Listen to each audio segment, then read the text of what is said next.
It is almost May, so today I'm going to share our zero-based budget for May 2023. Hey there, I'm Brittany Flammer, a financial coach with videos here all about budgeting and money saving tips for you and your family. I have always used a zero-based budget even before I knew that's what it was called. I personally like to use a spreadsheet. You can grab my template for a couple dollars, I'll put a link down below, but whether or not you're using a spreadsheet, pen and paper, or a budgeting app, it doesn't matter, whatever works for you. Here is our budget for our family of 7 living in northern Utah. Starting with income, my husband is salary, so he gets paid the same amount every month, which does simplify things for us. So we know he's going to make just under $5,000. And this is take home pay after insurance has been pulled out, taxes, and a little bit of money for retirement. My business usually makes a few $100s. However, I am not anticipating anything for the month of May.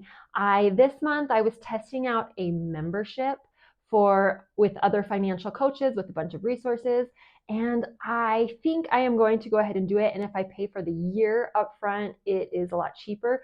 So I'm not planning on any profit for the month of May. So our total income will be just under $5,000. Now moving on to expenses.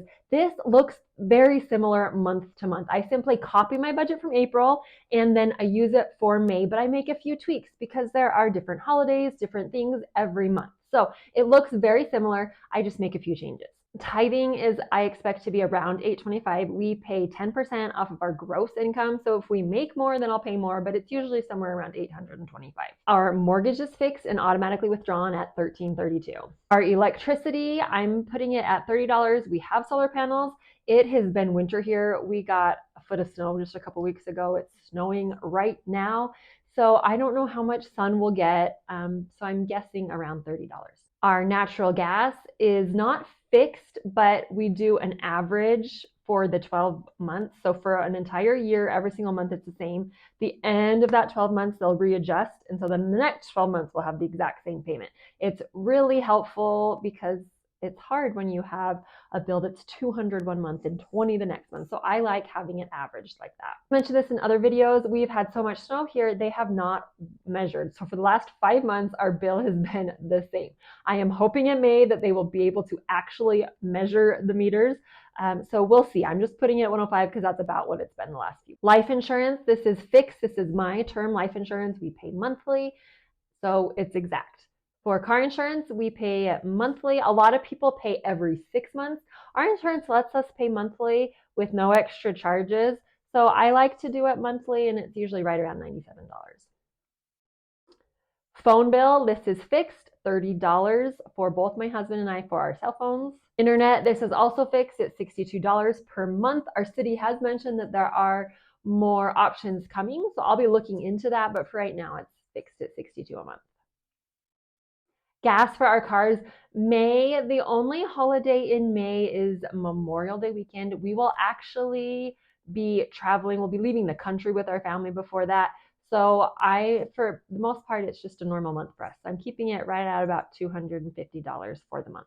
Piano is fixed. We've got 2 kids doing it for the month, and we have a discount because we do it through a family member. So that puts us at $100 for the month. The year we'll pay for preschool for our youngest. That's fixed at $100 a month as well. Now, I like to separate fixed from variable because the fixed I don't have very much control over, and I'm going to pay them no matter what.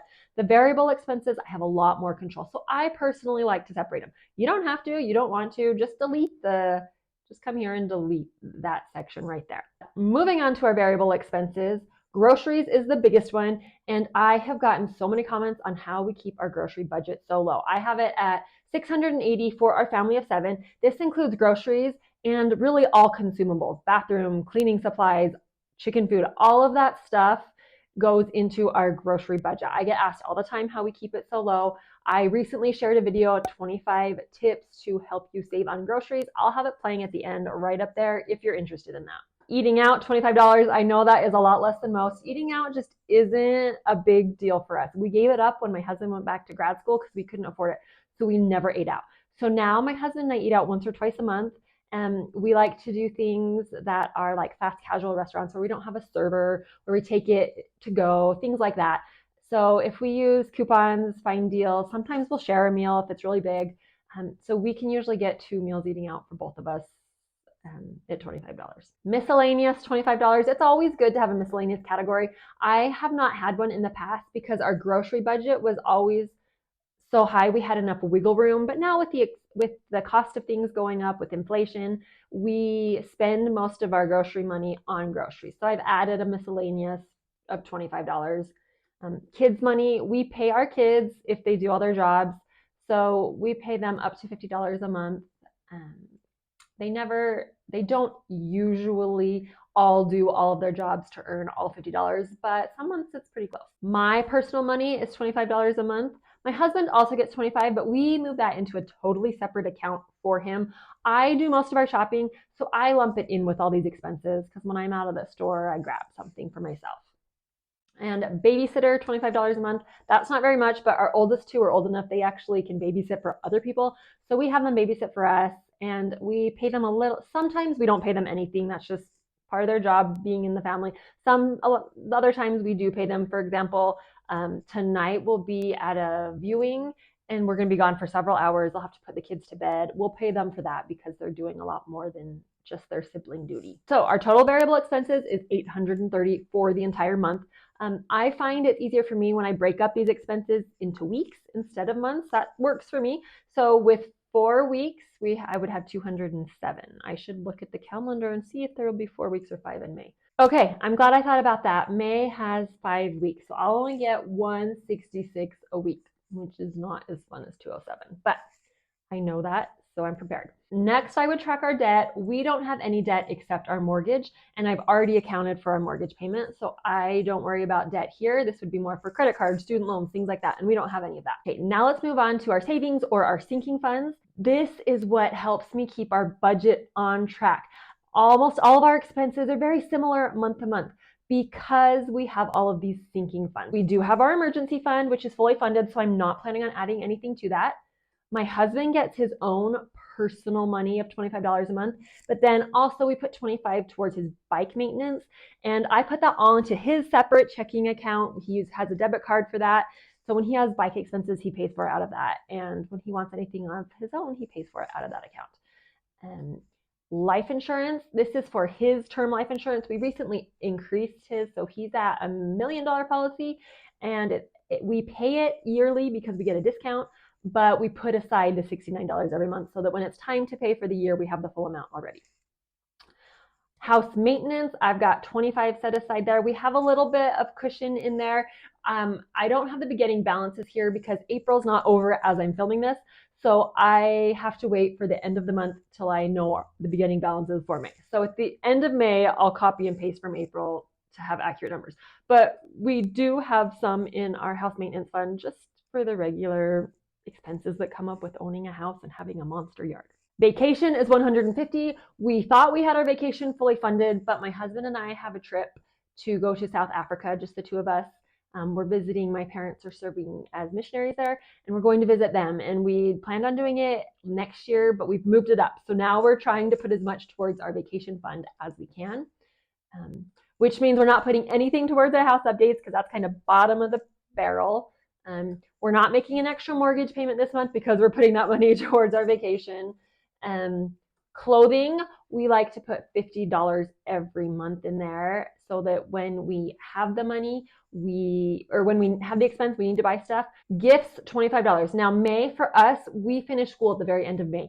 So we'll be doing lots of teacher gifts and things like that. However, I put money aside each month. So we've already got a little cushion. We've already got the money there for that. So it doesn't affect my budget much.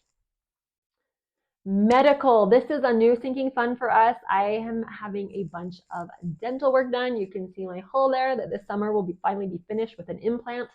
And we're spending several $1,000s that we had not planned on. So we've used up our flex spending for the year. So I'm setting aside as much as we can for the next few months so that this summer, when it's time to finish my implant and add the crown, we'll have the money there. Car expenses, this is just a regular automatic transfer. Every month we put $75 in. This will help us cover all of our regular maintenance on the car, like oil changes, rotation of the tires, licensing, registering, that kind of thing. We have enough to cover all of our normal expenses, but we're also getting new tires. So by this fall, when we want the new tires, we should have enough in the account for it. Christmas, we funded So we're not adding anything to that. Kids' extracurricular expenses, we set aside some money every month.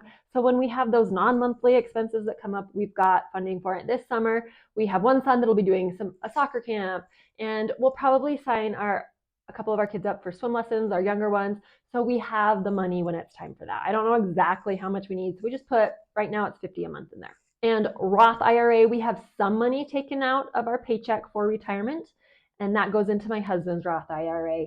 For me, this is $300 we're going to put towards my Roth IRA in my name. Our goal, because my husband was a little bit older when he got his first real job with benefits and stuff, we had some money we put away for retirement before then, but we're not quite where we'd like to be with our retirement. So we're trying to put 20% away towards retirement right now. And that $300 a month will put us pretty close to the 20%. So our total savings is $1,094, which is 22% of our take-home pay, which I feel really awesome about because we put some money from our paycheck, from our gross pay, into retirement. So really, we're saving more than 22%.